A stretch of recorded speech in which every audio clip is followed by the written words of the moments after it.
दोस्तों, पिछले वीडियो में हमने पेरिस का सिटी टूर किया था, जिसमें हमने एफिल टावर के साथ ही कैनाल क्रूज को एंजॉय किया था। अब पेरिस टूर के सेकंड पार्ट में आज हम डिज्नीलैंड को विजिट करेंगे। दोस्तों, डिज्नीलैंड को एंजॉय करने के लिए हमें पूरे दिन का समय चाहिए होता है। इसके लिए आप जितना जल्द अपने होटल से निकलेंगे उतना ही ठीक रहता है। लेकिन अगर आप पूरा डिज्नीलैंड देखना चाहते हैं तो उसके लिए आपको कम से कम 2 दिन चाहिए होते हैं। इसलिए ये हमें पहले ही डिसाइड करना होता है कि हमें डिज्नीलैंड स्टूडियो देखना है या डिज्नीलैंड पार्क, क्योंकि दोनों ही देखने के लिए हमें अलग अलग पास बनवाने होते हैं, जो कि ऑनलाइन भी मिल जाते हैं। तो आइए हम विजिट करने चलते हैं डिज्नीलैंड पार्क।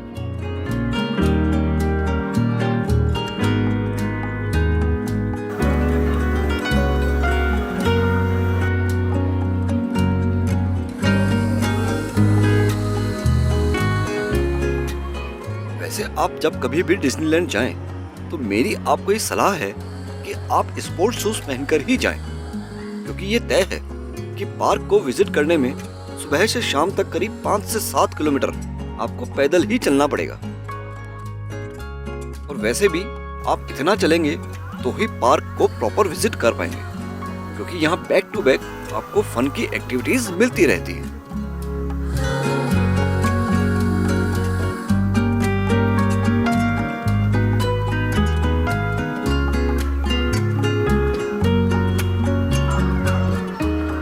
दोस्तों, इसी के साथ आपका फन टाइम शुरू होता है अब।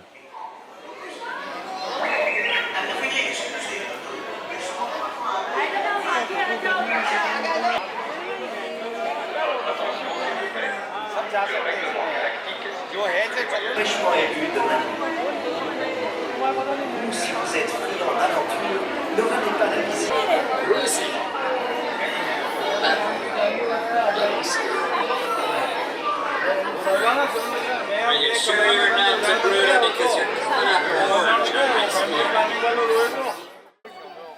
दोस्तों, डिज्नीलैंड का नाम सुनते ही आपके जहन में बच्चों का ख्याल आता होगा, लेकिन सच तो यह है कि यहाँ आने के बाद आपकी उम्र गेट के बाहर ही रह जाती है। और पार्क में अंदर आने के बाद बूढ़े हो या जवान, सभी बच्चों के बराबर ही एंजॉय करते हैं, फिर चाहे यहाँ की एडवेंचर राइड्स हों या फिर फैंटेसीलैंड। और वैसे भी दोस्तों, डिज्नीलैंड को एंजॉय करने का मौका जीवन में बार बार नहीं मिलता। सो जब भी यहाँ जाएं, फुल एनर्जी के साथ जाएं, हर पल को एंजॉय करें और अपनी आंखें हमेशा खुली रखें।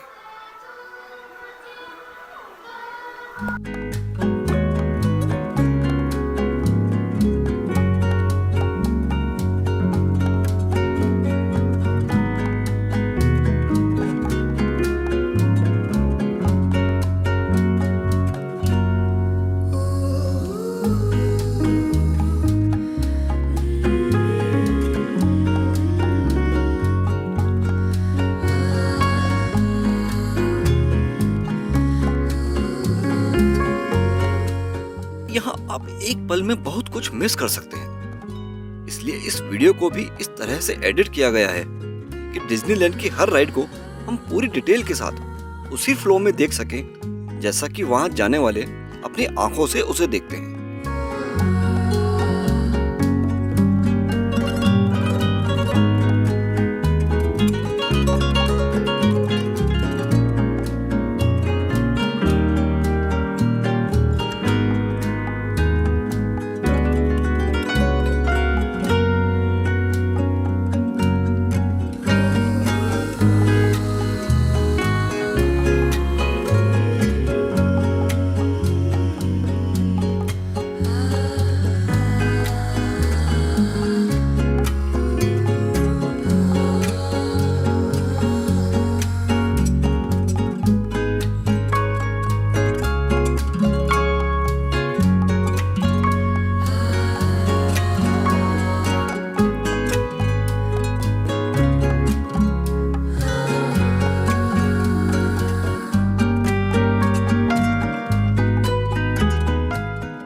कहते हैं कि गुजरा हुआ वक्त फिर से नहीं आता, ना बचपन ना जवानी। लेकिन यकीन मानिए दोस्तों, जब आप फेरी लैंड की राइड कर रहे होते हैं तो आपको अपना बचपन साक्षात यहाँ नजर आता है। बचपन में जो फेरी टेल सुनते हुए हम बड़े हुए हैं, उन सभी कैरेक्टर से आप यहाँ ऐसे रूबरू होते हैं मानो वो हमारी ही जिंदगी का हिस्सा हो।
लैंड को एंजॉय करने के बाद अब हम चलते हैं एडवेंचर लैंड, जहां हम पहले पायरेट्स ऑफ कैरिबियन की डार्क राइड को एंजॉय करेंगे।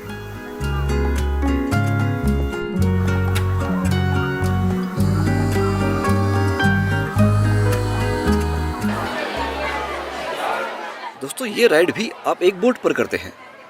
इस बोट के माध्यम से आप समुद्री लुटेरों के द्वीप की सैर करते हैं। वही द्वीप जिसके कैप्टन है बारबोसा और जैक स्पैरो। लेकिन ध्यान रखिएगा, ये राइड खौफनाक और गहरे अंधेरे गलियारों से गुजरती है और आप चारों ओर से खतरनाक कैरेक्टर्स से घिरे होते हैं।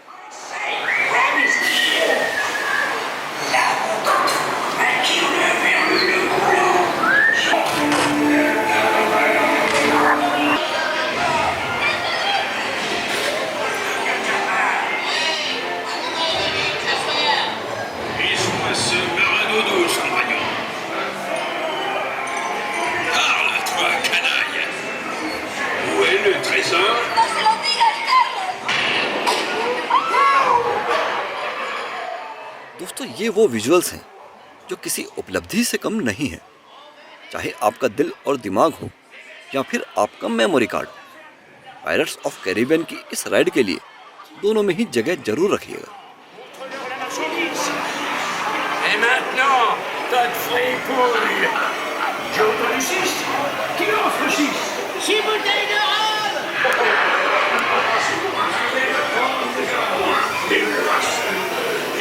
Le seul à avoir mis la main sur le pactole.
Ride का मजा तब दोगुना हो जाता है जब आप आखिर में कैप्टन जैक स्पैरो से रूबरू होते हैं।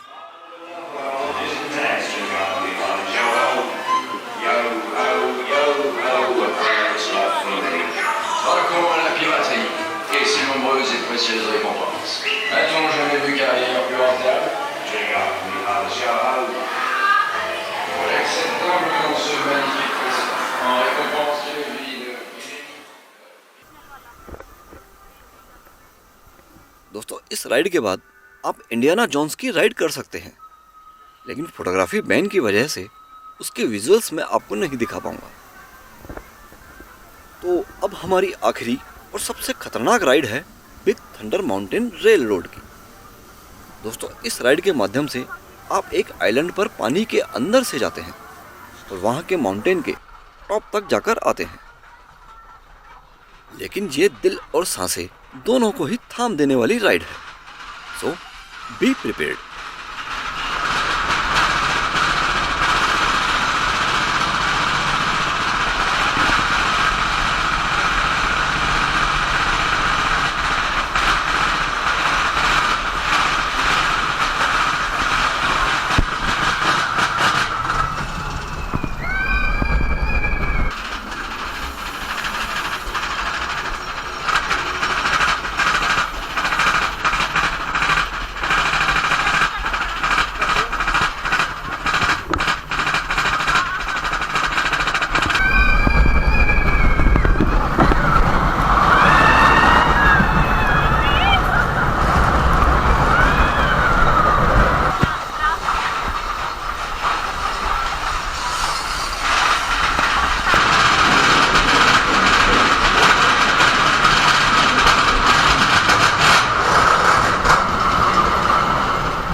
डिज्नीलैंड की सभी राइड्स अलग अलग हिस्से में कुछ दूरियों पर मौजूद है।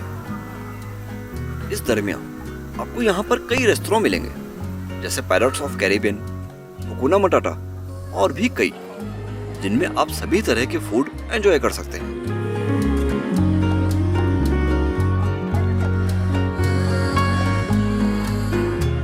फ्रेंड्स, डिज्नीलैंड इतने बड़े एरिया में है कि आपको यहाँ होटल से लेकर मार्केट तक सभी कुछ मिल जाता है।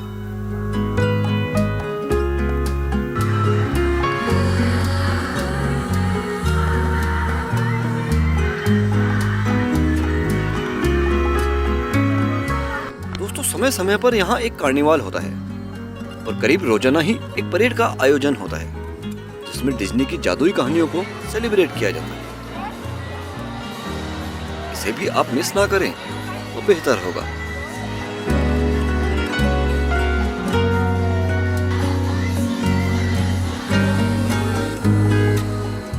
दोस्तों, ये था पेरिस के डिज्नीलैंड का अद्भुत और रोमांचक अनुभव।